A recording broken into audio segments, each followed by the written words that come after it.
যে নিরাপত্তা উপদেষ্টার পদ কিন্তু আমরা দেখেছি শেখ হাসিনার সময়। এই মুহূর্তে নিরাপত্তা উপদেষ্টা হিসেবে খলিলকে নিয়ে যে বিতর্ক শুরু হয়েছে, ওনার অভিজ্ঞতা, শিক্ষাগত যোগ্যতা এবং নাগরিকত্ব নিয়ে বেশ বিতর্ক আমরা দেখছি। আপনার কাছে জানতে চাই এই বিতর্কের কারণ কি? যে আমি প্রশ্নে যাওয়ার আগে এখানে ওই যে একজন ওই খলিলের পেইড দালাল একটা মন্তব্য করেছে, একটু পড়তে চাই। সে লিখেছে যে নাজমুল সাকিবের সাথে ডিবির হারুনের খুব সখ্যতা ছিল, অতএব সাবধান। তাদেরকে বলতে চাই, ভাই নাজমুল সাকিবের সাথে ডিবি হারুনের সখ্যতা না, নাজমুল সাকিবের সাথে বেনজির আহমেদেরও সখ্যতা ছিল।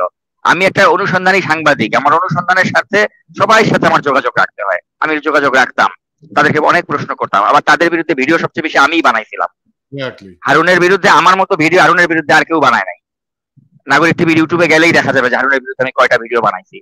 আর আমার সাথে সখ্যতা হারুন কেন, আমার সাথে তো সালমানের রহমানের সখ্যতা ছিল। আমি তো বেক্সিমকোর কর্মচারী ছিলাম, বেক্সিমকোতে আমি পত্রিকাতে চাকরি করেছিলাম। তো এগুলি তো অস্বীকার করার কিছু নাই। দিন শেষে দেখতে হবে নাজমুল সাকিবের ভূমিকা কি ছিল। নাজমুল সাকিব গণতন্ত্রের পক্ষে ছিল না গণতন্ত্রের বিপক্ষে ছিল? আমি এখানে একটা রেফারেন্স জানি যে আমরা জানি, আমি ব্যক্তিগতভাবে জানি যে ইলিয়াসের সাথে সবচেয়ে ভালো রিলেশন ছিল জিয়াউল হাসানের। হ্যাঁ, সো এখন জিয়ার বিরুদ্ধে আমরা কোনো ভিডিও অন্তত ইলিয়াসকে বানাতে দেখিনি। কিন্তু আপনি কিন্তু এই যে প্রশ্ন যে কর্তা যে করেছে তার জানার জন্য বলছি, আপনি কিন্তু তার বিরুদ্ধে অনেক ভিডিও বানিয়েছেন। না, আমাকে তো এটাও বলা হয়েছিল যে আমি নাকি ওই এসালাম গ্রুপের থেকে টাকা খাই, মুখের থেকে টাকা খাই। তা আমি দর্শককে বলবো যে আপনারা নাগরিক টিভির ইউটিউব চ্যানেলে গিয়ে দেখেন যে হাসিনার আমলের কোন অলিগার কাছে যার বিরুদ্ধে নাজমুল সাকিব ভিডিও বানায় নাই। এসালাম বলেন, আপনি বসুন্ধরা বলেন, এমন কে আছে যার বিরুদ্ধে নাজমুল সাকিব ভিডিও বানায় নাই? কিন্তু যেই ব্যক্তি নাজমুল সাকিবকে চাঁদাবাজির অপবাদ দিছে, ওই ব্যক্তি জীবনে বসুন্ধরার বিরুদ্ধে একটা ভিডিও বানায় নাই, কোনোদিন বানাবেও না, সেটা ওপেন চ্যালেঞ্জ দিছি। অতএব কে বসুন্ধরা চাঁদা খায় এটা আপনার বিবেককে জিজ্ঞেস করেন। আর কি বলবো, এর বেশি তো কিছু বলার নাই এই বিষয় নিয়ে। হ্যাঁ, তো খলিল প্রসঙ্গে যেটা বলতে চাই যে খলিল কতটা অদক্ষ একটা লোক, যাকে আমাদের সামনে একটা অনেক বড় মহামানব হিসেবে পোর্ট্রে করার চেষ্টা করা হচ্ছে। সে যে কত অদক্ষ লোক, রোহিঙ্গা ইস্যুতে তার যে কোনো ধারণাই নাই, সেটা একটা প্রেস কনফারেন্সে কিন্তু সে প্রমাণ করে দিয়েছে। তো আমি এই বিষয়ে কথা বলার আগে আমি চাই টিটু ভাই আপনি একটু ওই ভিডিও ক্লিপটা একটু প্লে করেন। আপনারা জানেন 2016 সালে মায়ানমার থেকে 2017 এবং অগাস্ট এবং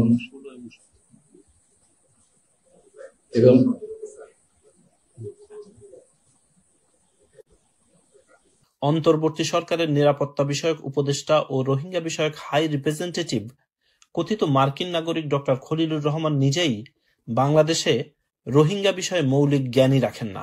সংবাদ সম্মেলনে রোহিঙ্গা বিষয়ক পরিস্থিতি ব্রিফ করার সময়ে অন্তর্বর্তী সরকারের প্রধান উপদেষ্টার প্রেস সচিব ডক্টর খলিলুর রহমানের ভুল শুধরে দিলে তিনি কিছুক্ষণের জন্য নির্বাক ও বাক প্রতিবন্ধী থাকেন। এখন প্রশ্ন হচ্ছে, যে ব্যক্তি বাংলাদেশের রোহিঙ্গা সংকটের মৌলিক তথ্য বা জ্ঞান রাখেন না, তিনি কিভাবে রোহিঙ্গা বিষয়ক হাই রিপ্রেজেন্টেটিভ হতে পারে? শুধু তাই নয়, বাংলাদেশের নিরাপত্তার নীতি নির্ধারণে রোহিঙ্গা ইস্যুটির গুরুত্বপূর্ণ ভূমিকা রয়েছে। অথচ যিনি এই সকল বিষয়ে ন্যূনতম জ্ঞান রাখেন না, তাকে করা হয়েছে নিরাপত্তা বিষয়ক উপদেষ্টা। সঙ্গত কারণেই জনমনে প্রশ্ন উঠেছে, তাহলে কার স্বার্থে এবং কেন আমেরিকা থেকে উড়িয়ে এনে দেশের নিরাপত্তা বিষয়ে অজ্ঞ এমন একজনকে রাষ্ট্রের নিরাপত্তার মতো একটি সেন্সিটিভ পদের দায়িত্ব দেওয়া হলো? এর পেছনে কি সরকারের কোনো দূরভিসন্ধি রয়েছে? একদম পরিষ্কার যে দূরভিসন্ধি না থাকলে একটা লোক যে বেটা তার সারা জীবন কাটাইছে মার্কিন যুক্তরাষ্ট্রে, 25 বছর একটানা ছিল, আপনি আমাদের এই যে জুলাই অভ্যুত্থানের সময় ও পারলে একটা দেখাতো যে ওর আমেরিকাতে তো অনেক ধরনের ওই সময় প্রোটেস্ট কর্মসূচি ছিল, আমি যেখানে অংশগ্রহণ করেছিলাম ফ্লোরিডাতে যে প্রোটেস্ট গুলো ছিল, আপনি কানাডাতে ছিলেন, ওখানকার প্রোটেস্টে অংশ নিয়েছেন, ও পারলে দেখাতো যে ও একটা প্রোটেস্ট কর্মসূচিতে অংশ নিয়েছিল। ওখানকার যারা স্থানীয় অর্গানাইজার যারা ছিল আমেরিকাতে, তারা খলিলকে ডাক দিছিল যে ভাই আজকে আমরা এই ছাত্র গণহত্যার এই প্রতিবাদে আমরা একটা প্রসেশন করব, আপনি আসেন। সে কোনোখানে নাই, তার নামই তো ভুয়া, রজার রহমান নাম নিয়ে একটা ফেসবুক আইডি করছে। তার ফেসবুক আইডিতে জীবনে কখনো হাসিনার শাসনের একটা মানে কিছু দোষ ত্রুটি লিখে সে একটা পোস্ট করছিল? জীবনে করে নাই। এখন এই বেটাকে উড়াই নিয়ে আসা হয়েছে নিরাপত্তা উপদেষ্টা করার জন্য, আর এই বেটা এসে আমাদের দেশপ্রেমিক সেনাবাহিনীর সাথে প্রকৃত সরকারের একটা গ্যাঞ্জাম লাগাই দেওয়ার চেষ্টা করতেছে প্যারিসের প্রেসক্রিপশনে। তো এখন কি বলবো, মানে দুর্ভাগ্যজনক। আর এই ব্যাটাকে আমাদের সামনে পরিচয় করে দেওয়া হচ্ছে খলিলকে, যে তিনি নাকি হার্ভার্ডের ডিগ্রি ধারা একটা লোক, অনেক বড় মানে বড় শিক্ষিত একটা লোক, দেশ ও জাতিকে উদ্ধার করতে তিনি আসছেন।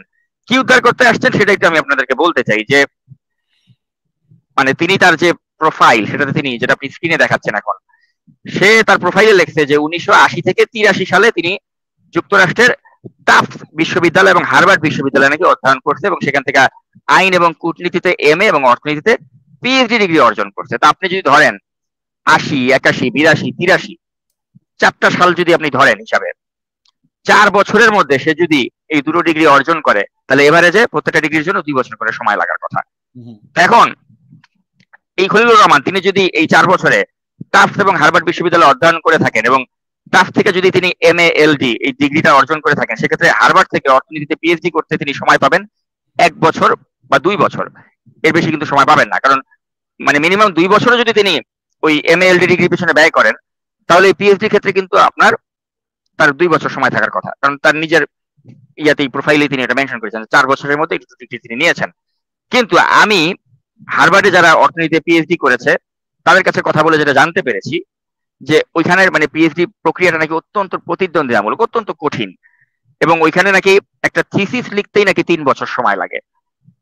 তো এখন ওখান থেকে যারা অর্থনীতিতে PhD করেছে এরকম একজন ব্যক্তি আমাকে জানিয়েছেন যে 5 বছর মিনিমাম লাগে হার্ভার্ডের একটা PhD ডিগ্রি অর্জন করতে।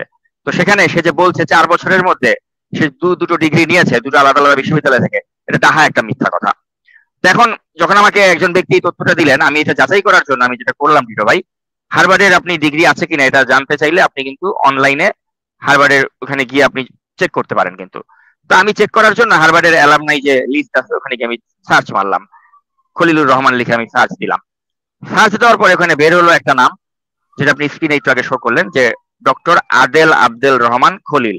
এবং এই ভদ্রলোক ইজিপ্টের মানুষ, এবং উনি 1976 সালে হার্ভার্ড ল স্কুল থেকে LLM ডিগ্রি অর্জন করেছেন।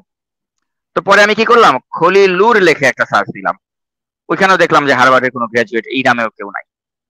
তারপরে আমি কি করলাম, খলিলুর রহমান লিখেও যখন সার্চ দেই, দেখি যে এই নামেও কোনো গ্রাজুয়েট নাই।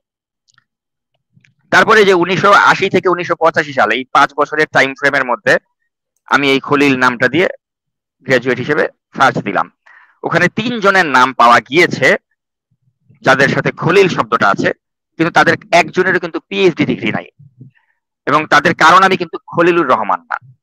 তাদের 3 জনের যে নাম আমি পেয়েছি এর মধ্যে একটা হচ্ছে মিস্টার আহমেদ M আব্দুল খালিক, আরেকজন হচ্ছে মিস্টার পারভেজ খালিল, আরেকজন হচ্ছে মিস্টার আব্বাস খালিল আরাকি। তো এখন এর সারমর্ম কি তাইলে? সারমর্ম দাঁড়াচ্ছে যে এই হারামজাদা, এই তথাকথিত নিরাপত্তা উপদেষ্টা যে বলে ও হার্ভার্ডের থেকে ও গ্রাজুয়েশন মানে ও ডিগ্রি নিছে, PhD করছে, তাহা মিথ্যা কথা, তাহা মিথ্যা কথা। এটা আপনারা অনলাইনে গিয়ে সার্চ মারলেই হার্ভার্ড থেকে বের হয়ে যাবে যে শালা যে একটা মিথ্যুক। তো এইরকম একটা মিথ্যুকরে আপনি বানাইছেন আমাদের নিরাপত্তা উপদেষ্টা। এবং সে যে শুধু এটা নিয়ে জালিয়াতি করছে তা তো না, আমরা তো বাজারে আরেকটা কথাও শুনতেছি যে ও মার্কিন যুক্তরাষ্ট্রের নাগরিক, যেটা সে একদম বললো যে না আমার কোনো মার্কিন যুক্তরাষ্ট্রের নাগরিকত্ব নাই। তো এই বিষয়টা নিয়ে কিন্তু সিনিয়র সাংবাদিক MA আজিজ তিনি কিন্তু খোলাসা করেছেন যে আসলে এই মিথ্যাবাদী মার্কিন নাগরিক কি নাগরিক না। আমরা একটু ভিডিওটা একটু দেখতে চাই। জাতীয় নিরাপত্তা কমিশনের উপদেষ্টা যাকে করা হয়েছে, উপদেষ্টা, জাতীয় নিরাপত্তা উপদেষ্টা, তিনি একজন বিদেশি নাগরিক। তিনি অস্বীকার করেছেন যে সে বিদেশি নাগরিক নয়, কিন্তু আমার কাছে ডকুমেন্ট আছে। 4টা পাসপোর্ট সে নিয়েছে, কোনোটায় NID দেয় নাই। সব পাসপোর্ট তিনি আমেরিকার থেকে করেছে, এবং ডিপ্লোম্যাটিক পাসপোর্ট নিয়েছে, অর্থাৎ সে যে নাগরিক তার প্রমাণ আছে। এখন নাগরিকের সার্টিফিকেট তো কেউ দিতে পারবে না, কিন্তু সে সব জায়গায় 2 নম্বরই করছে, এবং সে ক্রিমিনাল অফেন্স করছে, সে ক্রিমিনাল অফেন্স করছে। সুতরাং এই সিচুয়েশনে আমি কিন্তু আমার ধারণা যে হয় আমরা এই সরকার বাদ দিয়ে অন্য কোন সরকারের অধীনে চলে যাব ডিসেম্বরের পরে, অথবা নির্বাচন হবে। দুটোর মাঝামাঝি একদম স্পষ্ট করে উনি বলেছেন। এখন কথা হচ্ছে যারা এই খলিল গং এর পক্ষে আছেন তাদের একটু নিজের বিবেকের কাছে জিজ্ঞেস করা উচিত যে এই লোকটা আমাদের দেশের এই রাষ্ট্রের জন্য কতটা হুমকি স্বরূপ, যার কথা আমরা গত 2 যুগে ধরে শুনি নাই। 25 বছর আমেরিকায় থাকছেন, যেই লোকের অতীত কলঙ্কিত, যেই লোক লতিফুর রহমানের PS1 থাকাকালীন সময় তিনি কি করেছেন আমরা তো জানি। দুটো তাজা প্রাণ তারা মানে মারা যায় এই তার কারণে, তিনি পরকীয়া প্রেম করেছিলেন। এবং তারপরে তার একটা কলঙ্কিত অধ্যায় তার লাইফের, যে পরকীয়া প্রেম করেছেন, তার প্রেমিকাকে তার প্রেমিকার হাজবেন্ড। আমাদের সম্মানিত শ্রদ্ধেয় ইউনুস কোথায় খুঁজে পাইলো, কিভাবে পাইলো? না, এটা তো কোথায় পাইছিল তো আমরা জানি, এটা তো প্যারিস থেকে তার কাছে মানে এই বার্তা গেছে যে এরে নিতে হবে, এরে না নিলে ইউনুস তোমার জয় বাংলা করে দেওয়া হবে। তো করে দেওয়া হইতো, তো ইউনুস তো দেখছে ভাই আমি জয় বাংলা হইতে চাই না, তো ইউনুস তখন নিচ্ছে তারে জয় বাংলা হওয়ার ভয়ে। এখন তো ইউনুস এটার সুফল পাচ্ছে যে তারে নেওয়ার কারণে অ্যাটলিস্ট তো অনলাইনে আমার গালাগালি করতেছে না, অনলাইনে তো আমার ডিফেন্ড করতেছে যে ইউনুসের সরকার 5 বছর দরকার। তো ইউনুস তো শান্তিতে আছে যে আমি তো এরে নিয়ে অন্তত বাইচে আছি, এর কারণে আমি অন্তত অনলাইনে আমার গালাগালি শুনতে হচ্ছে না, তাই না? এখন তো ওদিক দিয়ে তো ইউনুস তো নিজের বাঁচানোর জন্য তারে নিছে। এখন এতে আমাদের দেশ ও জাতির কি হচ্ছে প্রাপ্তি, এটা হচ্ছে মূল প্রশ্ন। আমাদের দেশ ও জাতির এটাই হচ্ছে যে এরকম একটা বাটপারকে আমরা পাইছি, যে বাটপার হার্ভার্ডের থেকে কোনো পিএইচডি করে নাই, মিথ্যা তথ্য দিছে, এবং যে বাটপার এখন তার অনলাইনে অনেক ধরনের সে তার বট বাহিনী তৈরি করছে, যারা এই যে কমেন্টস করতেছে আপনাকে আমাকে চাঁদাবাজ উল্টা পাল্টা কথাবার্তা লিখতেছে। কিন্তু আমি খলিল রে বলবো, খলিল এসব করে তুমি বাঁচতে পারবা না। তুমি যদি মনে করে থাকো যে আমাদের সেনাবাহিনীর বিরুদ্ধে তুমি এভাবে অবস্থান নিবা এবং তুমি তোমার নিজের লোকরে তুমি ওখানে প্রতিস্থাপন করবা, তুমি যদি মনে করে থাকো যে হার্ভার্ডের ডিগ্রি না নিয়েও তুমি জনগণকে বকচোদ বানায় তুমি হার্ভার্ডের ডিগ্রিধারী হিসেবে নিজেকে দাবি করবা, আমরা বুঝবো না, আর তুমি এনআইডি না দিয়া তুমি দেশের 4টা পাসপোর্ট করবা আর মনে করবা যেগুলি আমরা কেউ জানবো না, উই নো এভরিথিং। তুমি কি করতে আসছো, তোমার কারা এখানে কি অ্যাসাইনমেন্টে পাঠাইছে, উই নো এভরিথিং, এবং সবই কিন্তু আস্তে আস্তে প্রকাশিত হয়ে গেছে। তোমার আলটিমেট পরিকল্পনা যেটা, ওটা কখনো সফল হবে না খলিল, এবং তোমার পরিণতি লজ্জাজনক হবে খলিল, এটাই বলতে চাই। কিন্তু সাকিব, আমি আজকে যে ফেসবুকে টাইমলাইনে আমি জুলকারনাইন স্যার যেটা বললেন, সকল কারণ তো এখানেই, আর সেটাই নিশ্চয়ই আপনারা অজানা নয় এবং অজান্তেই ঘটেনি। এই সকল গুরুত্বপূর্ণ ব্যক্তিরাই এখন রয়েছে, মানে এই খলিল তো একা না, খলিল গং, এই যে যাদের ছবি আমরা দেখছি এটা তো সবই খলিলের গং, মানে এরা সবাই মিলে। তো সুতরাং এই সামি ভাইয়ের এই টাইমলাইনের এই স্টেটমেন্টে আপনি কিভাবে ব্যাখ্যা করবেন? অ্যাবসলিউটলি। এখন আপনি দেখেন সামি ভাই এগুলো বলার কারণে সামি ভাইকে অ্যাটাক হয় নাই, সামি ভাইয়ের কচু খেতি বলা হচ্ছে, সামি ভাইয়ের নাকি বাংলাদেশে থাকতে ওনাকে কি আর্মি থেকে বরখাস্ত করা হয়েছে, এই করেছে কত, মানে ব্যাপারটা হচ্ছে তাই যে আপনি যখনই সত্যের কথা বলবেন, সত্য পক্ষে থাকবেন, আপনাকে তখন ক্যারেক্টার অ্যাসাসিন করা হবে। তারা এখন ওইটাই করতেছে। এখন জুলকারনাইন সামির বিরুদ্ধে তারা অনলাইনে প্রপাগান্ডা করতেছে, আমার বিরুদ্ধে করতেছে, এই যে দেখেন না কমেন্টসে আমারে কিভাবে গালাগালি করতেছে।